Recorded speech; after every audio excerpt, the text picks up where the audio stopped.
नमस्कार। आज के इस विश्लेषण में हम सीधे उन 5 सच्ची डॉक्यूमेंटेड होटल हॉन्टिंग्स की गहराई में उतरेंगे। और यकीन मानिए, ये कोई आम कहानियां नहीं हैं। ट्रैजिक पास्ट की गूंज से लेकर ऐसे जानलेवा ट्रैप्स तक की हम बात करेंगे जो किसी की भी रूह कांपा देने के लिए काफी हैं। तो चलिए, बिना किसी देरी के शुरू करते हैं। जरा इस वार्निंग को ध्यान से सुनिए। रात 12 बजे के बाद अपना दरवाजा बिल्कुल मत खोलिएगा। ये सिर्फ एक नॉर्मल सी सलाह नहीं थी। ये बंगाल के एक छोटे से शहर में रुके एक ट्रैवलर को वहां के रिसेप्शनिस्ट ने बेहद सख्ती से कहा था। और सच कहूं तो इस एक वार्निंग ने ही इस पूरे विश्लेषण का एक सस्पेंस से भरा टोन सेट कर दिया है। Check in haunted hotel tales. देखिए, ये सोर्स अकाउंट सिर्फ डरावनी कहानियां नहीं हैं, बल्कि असल जिंदगी में क्लेम किए गए रहस्यों का एक दिलचस्प अध्ययन है, जिन्हें हम एक एक करके डिटेल में एक्सप्लोर करेंगे। पहला सेक्शन है एकोज ऑफ ट्रैजिक पास्ट्स।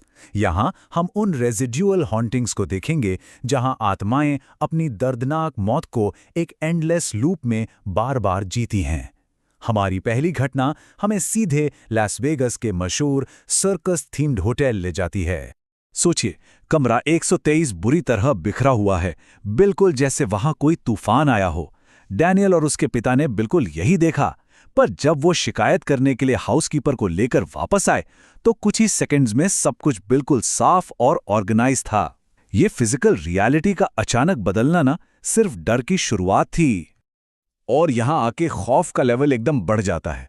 रात में जब डैनियल के पिता की आंख खुली और उन्होंने बिस्तर से चादर उठाई तो वहां उनका बेटा डैनियल नहीं था। बिस्तर पर एक नीला पड़ा हुआ बच्चे की लाश थी जिसके सर पर गोली का निशान था। और अगले ही पल एक डरावनी औरत, जिसके हाथ आम इंसानों से कहीं ज्यादा लंबे थे, उन पर हमला कर देती है और चीखती है कि उसके बच्चे को क्यों मारा गया। अब इस हॉन्टिंग के ओरिजिन को समझते हैं। दरअसल अकाउंट्स के मुताबिक सालों पहले उस रूम में सर्कस में काम करने वाली एक मां और उसके बच्चे को कुछ लोकल गुंडों ने गोली मार दी थी। मौत के वक्त उस मां ने अपना लंबे हाथों वाला सर्कस कॉस्ट्यूम पहना हुआ था। और ये डॉक्यूमेंटेड अकाउंट्स बताते हैं कि आज भी उनकी आत्माएं गुस्से के एक एंडलेस साइकिल में वहां फंसी हुई हैं। चलिए, अब वापस बंगाल वाले होटल अकाउंट पर आते हैं और इस सवाल पे गौर करते हैं। रात 11:30 बजे दरवाजे के बाहर आखिर क्या इंतजार कर रहा था? ये सवाल सीधा उस ट्रैवलर की सबसे बड़ी मिस्टेक को दिखाता है, जहां उसने थकान में आकर रिसेप्शनिस्ट की उस स्ट्रिक्ट मिडनाइट वार्निंग को पूरी तरह इग्नोर कर दिया था। जब उस ट्रैवलर ने दरवाजा खोला तो वहां खड़े एक अनजान शख्स ने अचानक अपने चेहरे से सफेद शॉल हटाया और जो जंप स्केयर था वो बेहद खौफनाक था। एक ऐसा चेहरा जिसकी आंखें ही नहीं थी, खोपड़ी ऊपर से खुली हुई थी और पूरा चेहरा बुरी तरह जला हुआ था। पता है ये कौन था? ये उसी आदमी की आत्मा थी जिसने सालों पहले उसी एग्जैक्ट फ्लोर पर खुद को जलाकर अपनी जान दे दी थी। आगे बढ़ते हैं। The Phantom elevators. ये थीम उन एंटिटीज के बारे में है जो एक्टिवली जिंदा लोगों का शिकार करती हैं। इसका प्राइम एग्जाम्पल है रॉन नाम के एक मार्केटिंग हेड की वो तूफानी रात जो उन्होंने हाईवे के एक सुनसान मोटेल में बिताई थी। इस टाइमलाइन को देखिए जो उस खौफनाक लिफ्ट राइड को मैप करती है। पहले मिनट में 3rd फ्लोर का बटन मिस्टीरियसली बंद हो जाता है और लिफ्ट अपने आप ऊपर जाने लगती है। दूसरे मिनट में अंधेरा होते ही एक अनजान ठंडा हाथ रॉन का मुंह जोर से दबोच लेता है। और तीसरे मिनट में लिफ्ट के दरवाजे एक ऐसी जगह खुलते हैं जिसे वहां होना ही नहीं चाहिए था, एक इम्पॉसिबल 5th फ्लोर। ये क्लॉस्ट्रोफोबिया का एकदम नेक्स्ट लेवल था। और उसके बाद मिलती है ये हॉरिफिक पंच लाइन, सर हमारे होटल में तो सिर्फ 4 ही फ्लोर्स हैं। जब रॉन किसी तरह वहां से जान बचाकर भागते हुए रिसेप्शन पर पहुंचा तो रिसेप्शनिस्ट की इस बात ने उसकी पूरी रियलिटी हिलाकर रख दी। उसने एक ऐसी जगह का सफर किया था जिसका रियलिटी में कोई वजूद ही नहीं था।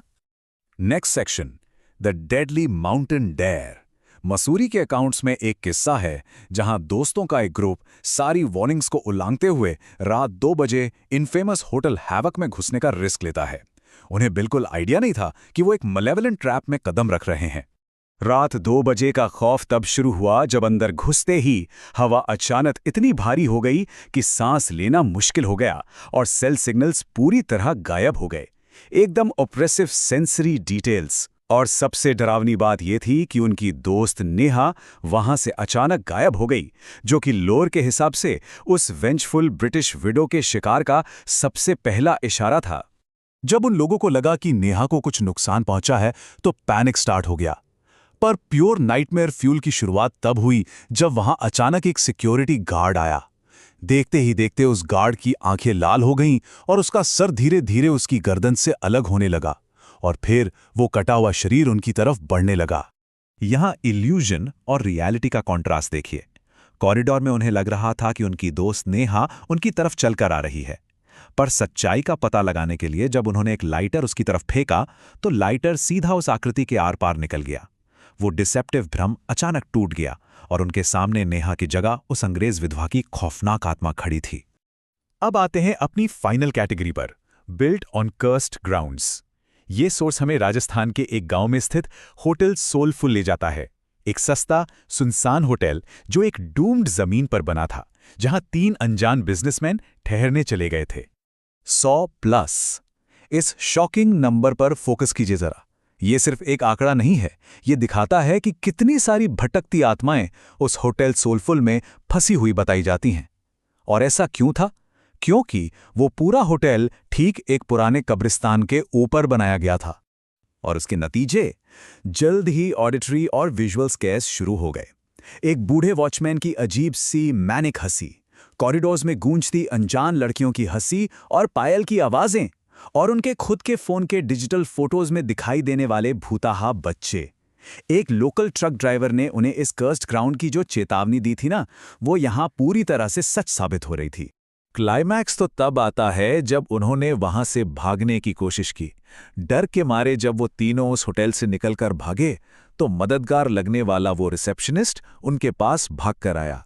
लेकिन तभी हवा के झोंके से उस रिसेप्शनिस्ट का मफलर उड़ गया और उसके गले पर फांसी के फंदे के गहरे नीले निशान दिखाई दिए।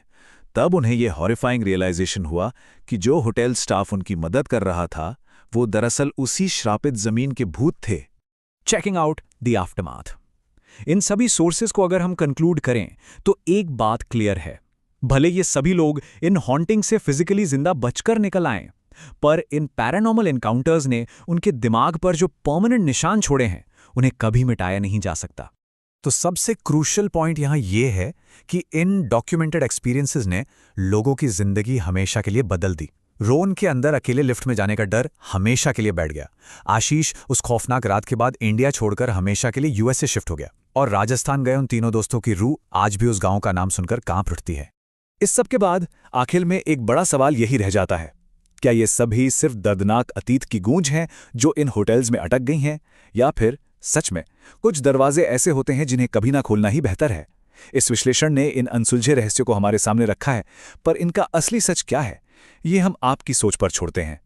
इस सफर में हमारे साथ जुड़े रहने के लिए बहुत बहुत शुक्रिया।